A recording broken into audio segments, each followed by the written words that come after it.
marah. Boleh nggak orang Kristen marah, saudara? Boleh, tapi jangan berbuat dosa. Loh gimana marah yang nggak berbuat dosa? Marah sesaat sebelum matahari terbenam sudah harus diselesaikan. Lalu marahi pagi. Masih ada kesempatan panjang untuk marah. Kalau marahnya nanti, makanya kalau marah tunggu jam 4 saja. Cepat selesai, nggak darah tinggi, ya.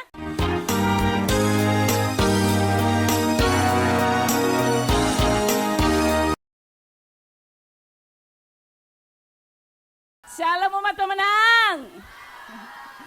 Sukacita sekali saya sore hari ini ya. Saya melihat para pemenang dengan sukacita akan lebih lagi mendapatkan kemenangan yang dari Tuhan. Ya. Saya bersukacita karena hari ini saya juga mendapatkan satu kemenangan. Mestinya hari ini saya nggak bisa datang, ya, karena semalam saya kena vertigo, saudara. Saudara ada yang pernah tahu vertigo? Rasanya kayak mabuk kendaraan itu, mual tuh enggak karu-karuan, saudara ya.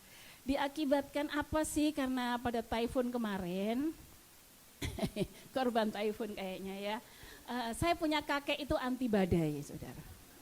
Ya kakek saya itu nggak peduli mau typhoon berapa, keluar. Ya kita keluar, memang jalan cuma di dalam mall, tapi ke mall 1, ke mall 2, ke mall 3 itu kan lewat lorong, saudara ya. Jadi kalau di lorong kita lari sudah, gimana rasanya, ketakutan itu ada kayak gitu ya. Sudah kayak gitu, kalau pulang itu rumah kami itu kayak di ayun-ayun gini.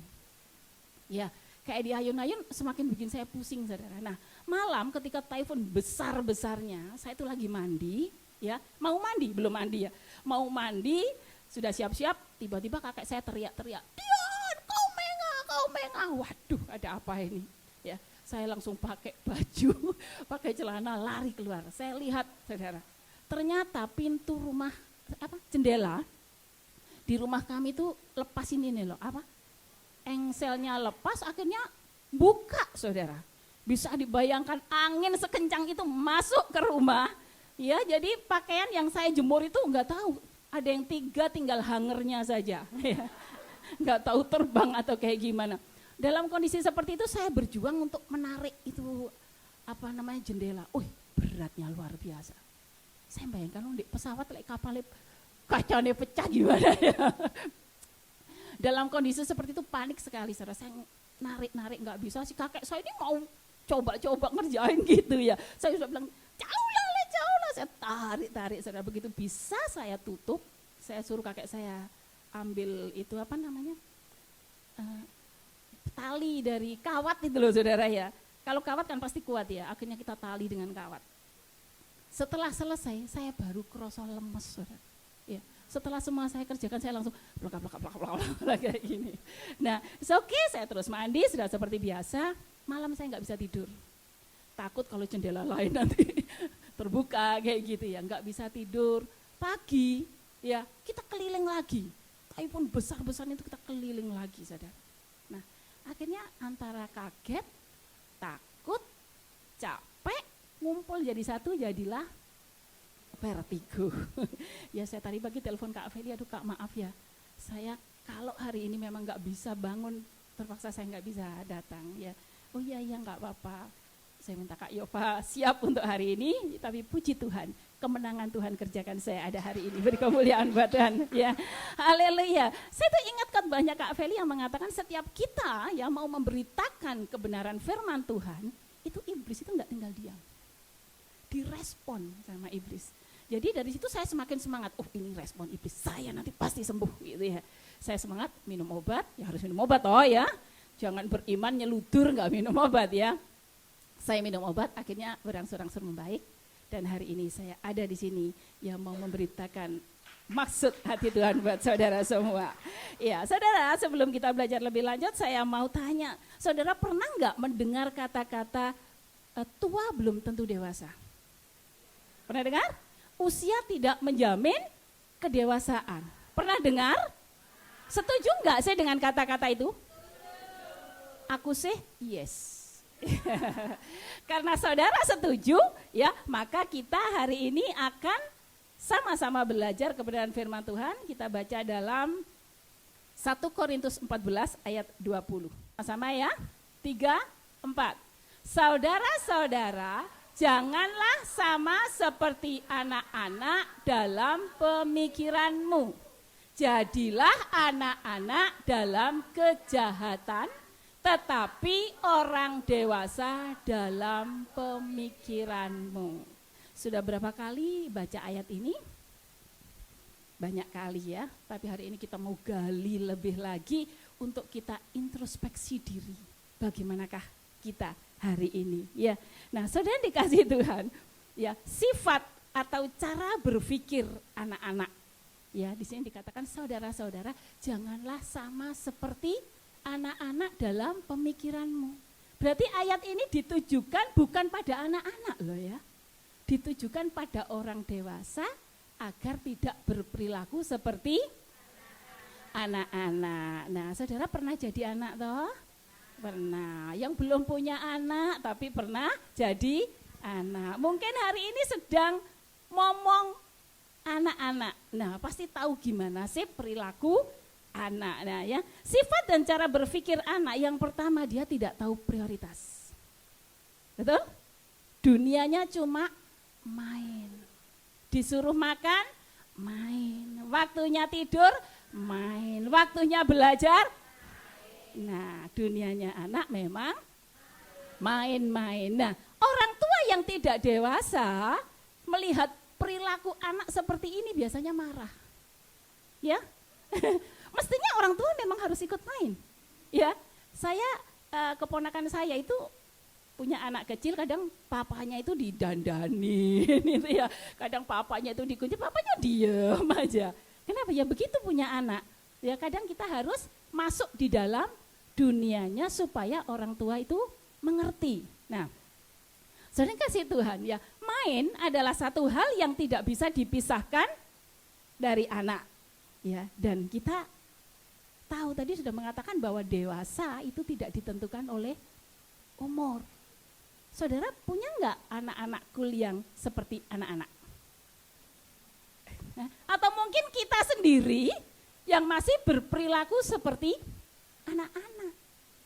Ya, mungkin kita sendiri, kita hari ini mau introspeksi saudara. Nah, kalau kita mungkin menghadapi orang di sekitar kita, mungkin bobo kita seperti anak-anak.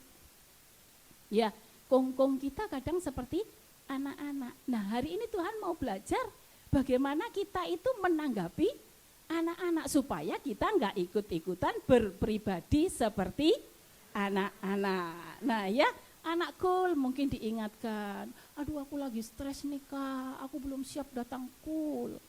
Aku mau menenangkan diri. Kemana? Aku mau healing Kak, healing. Healing kalau jauh, terlalu jauh jadi hilang. Jadi bukan anak yang hilang, jadi anak yang healing. Ya, seperti itu saudara. Nah yang kedua, sifat anak ya ingin dipuji. Ya, anak-anak ingin dipuji toh? Dia bisa berhitung, 1, 2, 3, 4. Itu udah, oh yeah. Sudah senang loh. Dia bisa lompat kecil aja, ceklik gitu. Oh yeah. Senang saudara. Karena anak. Bagaimana lek sing setua ini masih minta diperlakukan seperti anak-anak? Minta dipuji. Aku sudah bawa tikar loh. Ya. Aku itu sudah masak loh, ingin dipuji. Berarti itu masih sifatnya anak-anak. Ya, baru bisa melakukan apa saja sudah minta haye gitu. Lucu kan ya. Ya, jadi kalau kita punya sifat ingin dipuji, itu bahaya saudara. Ada salah satu tokoh dalam Alkitab yang karena ingin dipuji sampai dia jatuh dalam berbagai macam masalah. Kita baca dalam 1 Samuel 18 ayat 7 sampai 9. Ya, seorang raja yang sifatnya ke Kanaan. Ya, kita baca. Dan perempuan yang menari-nari itu menyanyi berbalas-balasan katanya, Saul mengalahkan beribu-ribu musuh, tetapi Daud berlaksa-laksa. Lalu bangkitlah amarah Saul dengan sangat dan perkataan itu menyebalkan hatinya. Sebab pikirnya kepada Daud diperhitungkan merdeka berlaksa-laksa, tapi padaku diperhitungkannya beribu-ribu. Akhirnya jabatan raja itu pun jatuh padanya. Sejak hari itu maka Saul selalu mendengki Daud. Nah, ini raja loh kok sik kekanak-kanakan. Gara-gara enggak dipuji, marah saudara. Ya. Apakah kita sering seperti itu? Nah, introspeksi pada diri sendiri. Kalau seperti itu wis tuwek ya rambutnya wis dua warna, saya pingin di gitu.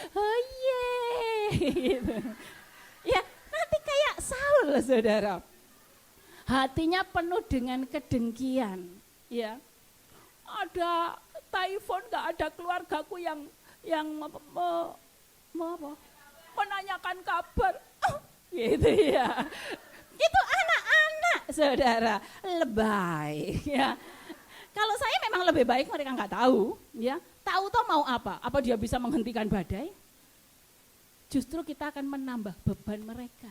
Ya, ya udahlah, nggak usah dikabarkan. Yang penting Tuhan mengabarkan saudara.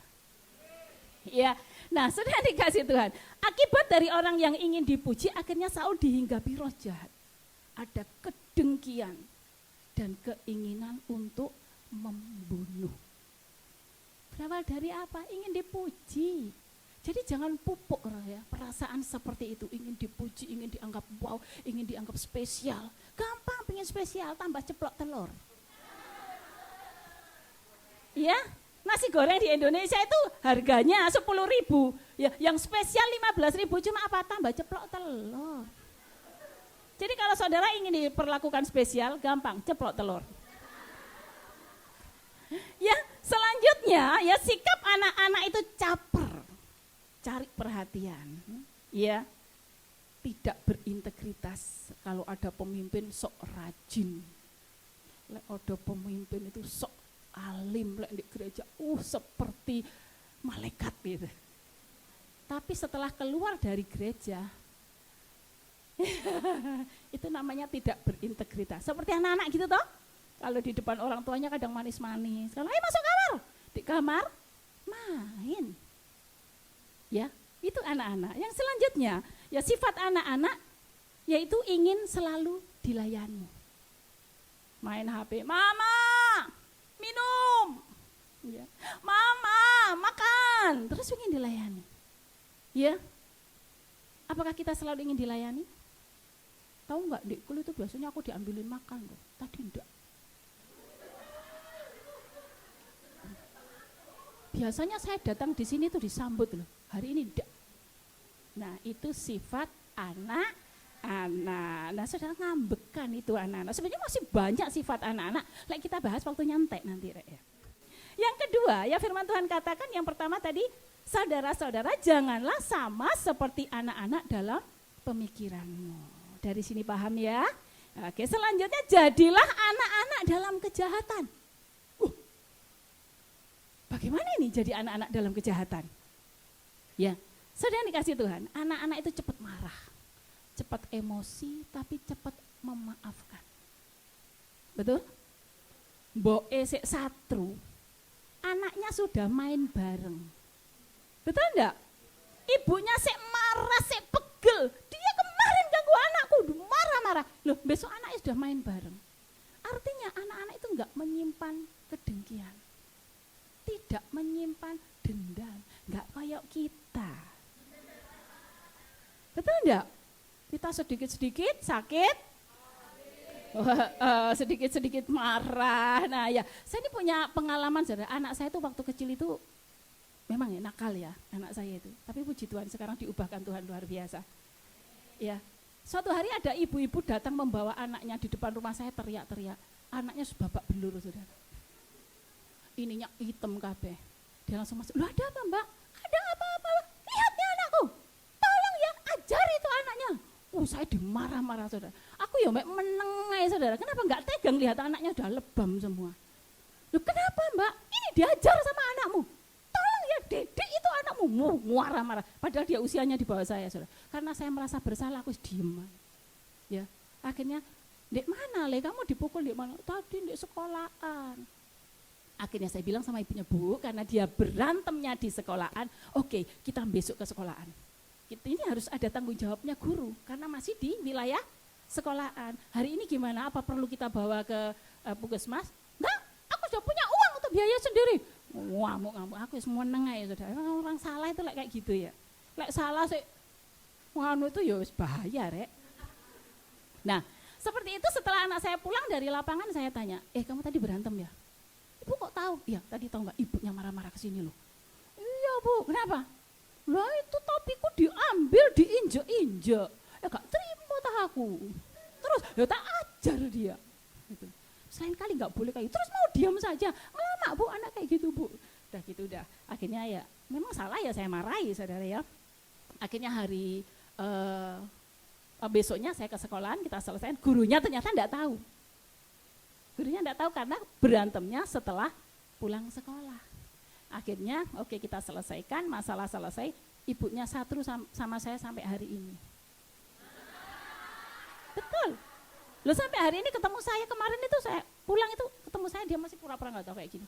Masih marah. Berapa puluh tahun loh. Anak saya sudah umur 22 tahun sekarang. Tapi anaknya sudah main bareng. Nonton karnaval bareng, nonton bola bareng. Nah makanya firman Tuhan, jadilah anak-anak dalam kejahatan. Nggak punya dendam, nggak punya sakit hati. Hari ini masih ada yang punya dendam? Iya. Masih ada? Berarti kita masih anak. Bukan anak loh. Anak nggak dendam kok. Iya, sudah dikasih Tuhan. Kalau gitu boleh nggak sih orang Kristen marah? Boleh nggak? Coba kita baca dalam Mazmur 4 ayat 4. Nah, orang Kristen boleh nggak marah? Hah? Boleh nggak orang Kristen marah, saudara? Boleh. Tapi jangan berbuat dosa. Loh gimana marah yang nggak berbuat dosa? Ya, marah sesaat sebelum matahari terbenam sudah harus diselesaikan. Lalu marahi pagi, masih ada kesempatan panjang untuk marah. Kalau marahnya nanti, makanya kalau marah tunggu jam 4 saja. Cepat selesai, nggak darah tinggi, ya. Nah, boleh marah, saudara, tapi jangan sampai berbuat dosa. Artinya jangan disimpan jadi dendam, akan muncul kepahitan. Kalau sudah kepahitan berakar-akar dalam hidup kita, kayak tadi akan menimbulkan berbagai macam dosa-dosa yang baru. Dan di surga tidak ada tempat untuk orang yang kepahitan. Walaupun kita ibadah dari Senin sampai Senin, berdoa 25 jam sehari. Nambah bonus 1 jam. Tapi kalau hati kita penuh dengan kepahitan, maka pada akhirnya Tuhan katakan, aku tidak mengenal kamu, enyahlah dari hadapanku. Wow, sia-sia sudah. Terus kita protes, Tuhan kok bisa gak kenal aku, gimana aku tiap minggu itu loh ibadah. Tahu gak setiap hari minggu aku ibadah duduk paling di urutan ketiga itu.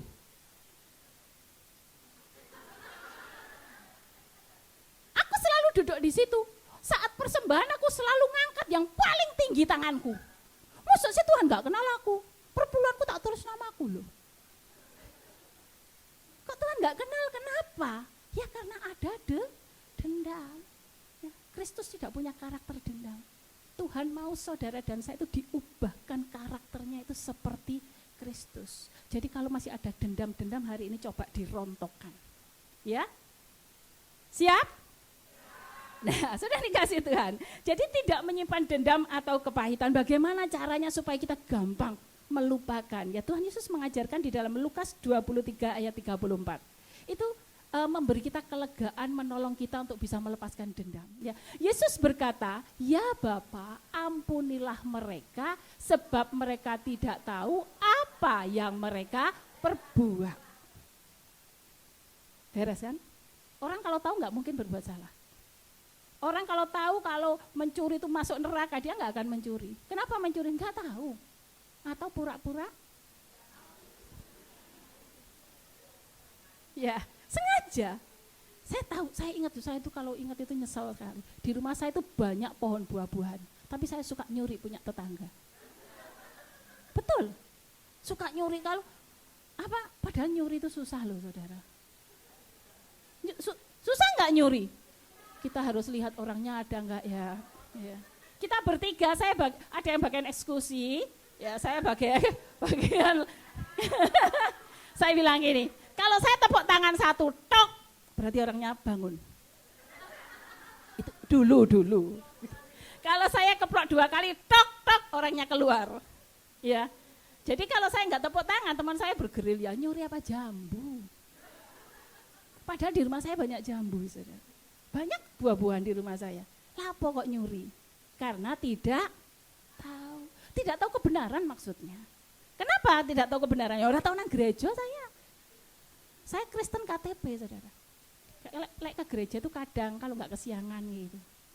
Ya, jadi firman Tuhan tuh mau ke gereja baru dilap itu kitabnya itu debu-debu kayak gitu. Ada nggak yang kayak saya? Oh nggak ada. Di sini rajin buka. Jujur saudara, saya berpuluh-puluh tahun jadi orang Kristen. Saya baca Alkitab dari Kejadian sampai Wahyu itu di GBI sini. Sama, beri kemuliaan buat Tuhan kita. Tiba-tiba banyak kancanya. Betul loh, saya jadi orang Kristen nggak selesai baca Alkitab. Begitu di GBI ini saya baru selesaikan pembacaan itu. Iya, hatam saya. Ya sudah hatam berkali-kali toh di GBI ya. Ada yang ngikuti itu pembacaan tiap hari itu? Ikut ya. Nah itu saudara nanti bisa hatam. Nah, saudara dikasih Tuhan, gampang sekali bagaimana supaya kita bisa mengampuni doa dari yang diajarkan oleh Tuhan Yesus. Ya Bapa, ampunilah mereka sebab mereka tidak tahu apa yang mereka perbuat. Kalau tahu menyakiti itu sakit, dia nggak akan menyakiti. Betul nggak?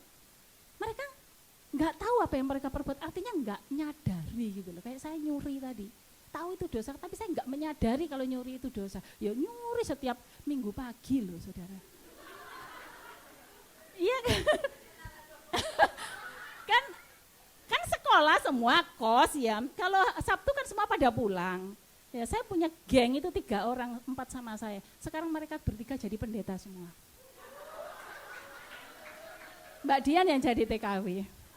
Betul, yang satu dinas di Manado, gereja besar di sana. Satunya ada di Kalimantan, gereja besar juga di sana. Yang satunya ada di Malang, satunya ada di Hong Kong. Selanjutnya ya, firman Tuhan tadi katakan, saudara-saudara janganlah sama seperti anak-anak dalam pemikiranmu, jadilah anak-anak dalam kejahatan, sudah paham ya? Artinya enggak menyimpan dendam, melupakan kesalahan orang lain, tidak menghitung-hitung kesalahan orang lain. Gimana sih, seberapa banyak kesalahan orang lain itu besar mana dengan kesalahan kita sama Tuhan? Hah? Kesalahan mantanmu itu loh, besar mana dengan kesalahan kita sama Tuhan? Loh, kesalahan kita itu semerah kirmisi, saudara. Seandainya dikeluarkan itu enggak berbentuk hati, saudara. Enggak tahu warnanya apa, hitam kayak. Tapi Tuhan mau menyucikan, menguduskan, Tuhan mengampuni. Kenapa kesalahan mantan sekecil itu aja kita udah dendamnya sampai ke ubun-ubun? Jangan hitung-hitung kesalahan orang lain. Hitung kesalahan kita di hadapan Tuhan, diampuni kok. Tuhan itu akan mengampuni kalau kita mau mengampuni orang lain. Ya, tapi Tuhan tidak akan pernah mau mengampuni kita kalau kita nggak mau mengampuni orang lain. Itu namanya hamba yang jahat. Ya, sudah tahu tak cerita tentang hamba yang jahat? Nah, yang selanjutnya, tetapi orang dewasa, tapi jadilah orang dewasa dalam pemikiranmu. Hari ini kita mau belajar tentang dewasa. Tadi di VOP itu saya sangat terberkati bahwa bertumbuh itu harus disengaja. Harus ada proses kemauan dari dalam diri kita. Tuhan ampuni aku, tapi kita nggak mau berjuang. Tuhan berkati warungku supaya rame, tapi warung kita kotor, masakannya nggak enak.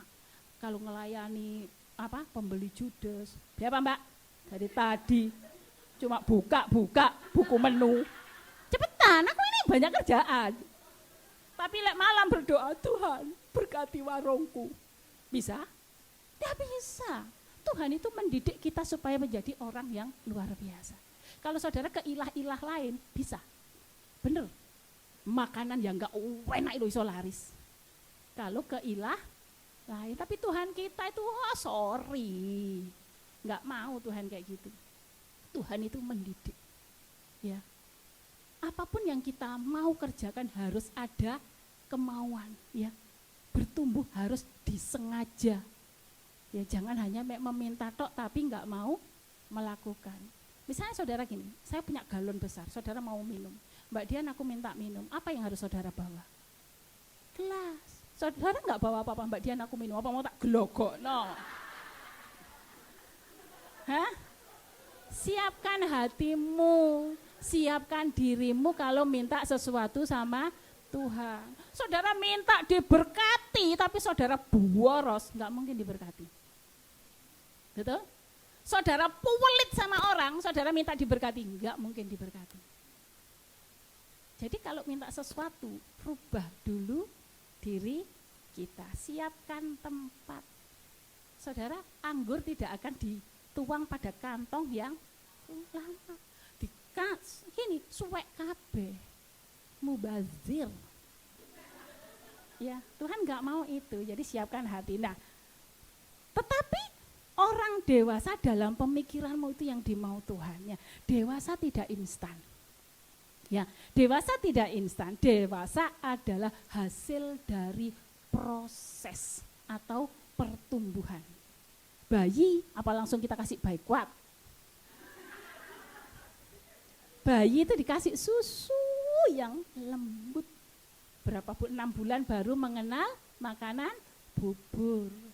Ya, baru 1 tahun dikasih makanan yang agak keras. Perlu proses untuk bertumbuh menjadi dewasa. Nah, inilah yang disebut dengan pemuritan. Ya, saudara punya anak cool, cara memuridkannya pun berbeda. Kalau dia masih kanak-kanak, saudara perlakukan seperti orang dewasa, kabur. Saya maksud kanak-kanak bukan berarti usianya yang muda loh. Orang tua kanak-kanak juga banyak. Bagaimana kita memuridkan? Nah, sebagai gembala-gembala kul, kita harus tahu karakter dari anak-anak kita. Misalnya waktu saya leader di sini, mimpin pujian, ada mbak-mbak yang enggak tepuk tangan. Tilak. Hei, kita ini GBI, kita prajurit, tepuk tangan. Tersinggung enggak? Minggu depan lari dia. Orang tidak tepuk tangan itu pasti ada sebabnya. Mungkin dia diputus pacarnya, ya, mungkin dia sakit perut, ya, mungkin dia punya masalah, kan kita enggak tahu toh.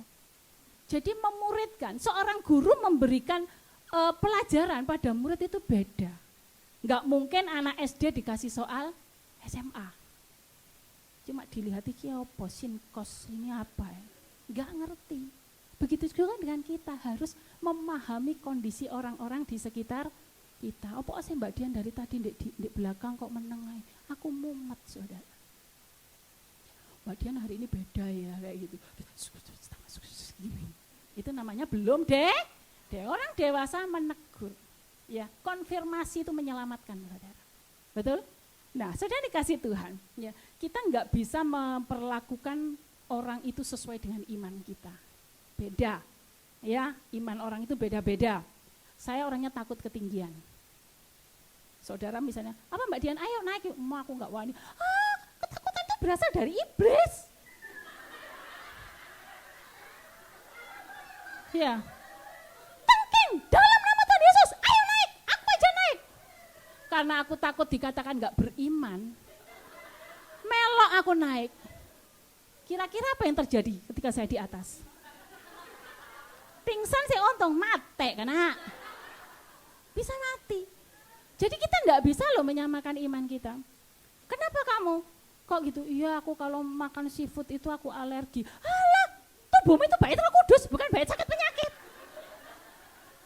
Ayo makan dalam nama Tuhan Yesus. Makan ya biduran aku saudara. gembala saya tahu, Kak Rinta tahu bahwa saya itu alergi seafood. Mereka nggak tahu, nggak pernah masak yang seafood buat saya. Jangan beliin seafood saya loh ya. Nah, saudara dikasih Tuhan. Nah, kita mau belajar ya, Tuhan mau kita itu dewasa di dalam pemikiran. Sifat orang dewasa itu gimana sih? Pasti kebalikan dari anak-anak tadi. Ya, kita harus tahu prioritas, mana kebutuhan, mana keinginan, mana kepentingan, mana alasan. Ya, harus tahu yang namanya prioritas, saudara yang dikasih Tuhan. Nah, saudara, kenapa sih kita hidup di Hong Kong dengan gaji 9-10 juta kok sih miskin? Ada enggak sudah gaji 10 juta sih kekurangan duit? Kenapa? Karena kita tidak tahu prioritas. Ya, saya punya teman kepingin dianggap wow, dia bangun rumah, dia beli truk, dia beli tanah, semua orang ini. Badian, dia itu bisa beli sembarang kali. Saya juga heran. Ternyata apa? Pinjam uang bank. Betul. Akhirnya apa? Kelabakan. Dia nggak bisa bayar. Akhirnya banknya nelpon majikan di interminit. Terus sampai di Indonesia beres. Oh, nehi. Dikejar sampai Indonesia. Akhirnya kebun dijual, truk dijual untuk bayar hutang, masih kurang loh. Karena itu kita harus tahu prioritas. Ya, gaji kita itu akan cukup untuk memenuhi kebutuhan kita. Tapi selalu kurang kalau untuk memenuhi keinginan. Karena itu firman Tuhan katakan ada penguasaan dalam segalanya, harus ada penguasaan diri. Kerjaan saya keliling, saya kalau lihat sale-sale itu rasanya pingin menggok saya. Betul enggak? Sale-sale, 75% aku ngelirik toh. Semesterannya anakku rek. Karena saya punya tanggung jawab yang besar, anak saya masih kuliah ya. Tahu-tahu yang anaknya kuliah itu bayarannya Jerman, saudara. Bukan dolar, tapi Jerman. Diejer-ejer orang uman. Ya, kalau pas waktunya bayar apa? Sekolahnya itu semesteran, kosnya, bulanannya. 1 bulan itu kurang, saudara. Ya, jadi gajinya bukan dolar, jadi Jerman. Yang kedua, sifat orang dewasa itu apa? Kalau anak-anak ingin dipuji. Orang dewasa pasti ingin memuji. Ada di sini yang ingin dipuji? Anak-anak. Kita semua dewasa pasti kita ingin memuji. Nah, saudara yang dikasih Tuhan, kita sebagai anak waktu kecil itu kita menuntut segala macam sama orang tua. Mama mau es krim. Ojo itu es mambu, ojo dituku. Karena mamanya nggak punya duit. Ya, itu dulu saudara, waktu saya pada di titik terendah saya nggak punya duit, ada es krim itu saya nyanyi gini, es mambu, ojo dituku. Mambu itu bau, jadi anak saya ada es krim nggak pernah minta. Loh betul, akhirnya kakak saya dari Bali datang, ada es krim, anak saya, jangan beli om, jangan, apa, itu es mambu. Siapa bilang? Ibu. Saya dipanggil, dimarah-marah sama kakak saya. Apa kamu? Lah kalau pas nggak duit-duit gimana mas? Kamu itu jangan sok cukup, kalau kamu kurang itu minta. Saya itu orangnya pantang meminta. Kalau dikasih saya terima. Meminta enggak. Jadi sejak saat itu mas saya tanpa meminta dia terus kirim setiap bulannya buat saya dan anak saya. Aku rondo bos. Jujur aku. Ya, saya janda. Ya, sejak anak saya di kandungan 4 bulan saya sudah jadi janda. Ya. Jadi saya harus menghidupi anak saya sendiri. Pernah dalam titik terendah saya enggak punya duit. Titik terendah saya sakit, anak saya sakit. Tapi Tuhanku luar biasa. Amin. Nah, orang dewasa itu ingin memuji, ya, tidak ingin dipuji. Ya, saya itu orang paling takut dipuji. Takut dipuji. Kenapa orang semakin dipuji itu takutnya tanpa sadar melambung, terlalu tinggi, lek tiba tebuk. Mate karena gitu ya. Ingin memuji, saudara. Kalau kita ingin dipuji itu fokusnya menyenangkan diri sendiri, tapi memuji itu menyenangkan orang yang kita puji. Nah, orang yang sudah dewasa ya selalu ingin memberikan yang terbaik kepada orang tua misalnya. Betul? Apakah saudara masih minta atau sama orang tua? Enggak, pasti mikir telepon, ibu ya memerlukan apa, apanya yang kurang, kayak gitu toh. Orang tua enggak mungkin minta gajimu semua. Enggak, saudara. Ya, kita setelah dibesarkan kita melayani toh, melayani orang tua. Begitu juga dengan Tuhan kita sudah ditebus. Kita sudah diselamatkan. Saatnya kita melayani Tuhan. Siap melayani Tuhan? Nah, orang dewasa itu tidak usah dioprak-oprak. Kamu sudah berdoa apa belum? Kamu sudah baca firman apa belum? Orang dewasa tahu prioritas, tahu. Ya, kalau kita harus memuji Tuhan itu 24 jam. Artinya bukan 24 jam kita berdoa di kamar toh, interminute, saudara. Artinya 24 jam berdoa itu segala yang kita lakukan tetap kita connect sama Tuhan. Nyapu untuk Tuhan. Aja lek ono majikane ngepele bersih, lek ono majikane dicuplik. Ya kayak gitu, 24 jam kita melayani Tuhan. Masa kalau majikannya bilang jangan dikasih vicin, ya jangan dikasih. Itu kan melayani, saudara. 24 jam kita melayani Tuhan, mulai bangun tidur kita, ayo apa yang bisa kita lakukan untuk menyenangkan hatinya Tuhan. Nah, orang yang dewasa ya selalu ingin menyukakan ya hatinya Tuhan. Ya, ini bicara tentang kerendahan hati. Kalau orang ingin dilayani itu orang yang sombong. Tapi orang yang mau melayani itu adalah kerendahan hati. Nah, saudara, orang dewasa berintegritas, punya tanggung jawab. Ada nggak ada orang yang mengerjakan dengan cara yang benar? Tahu?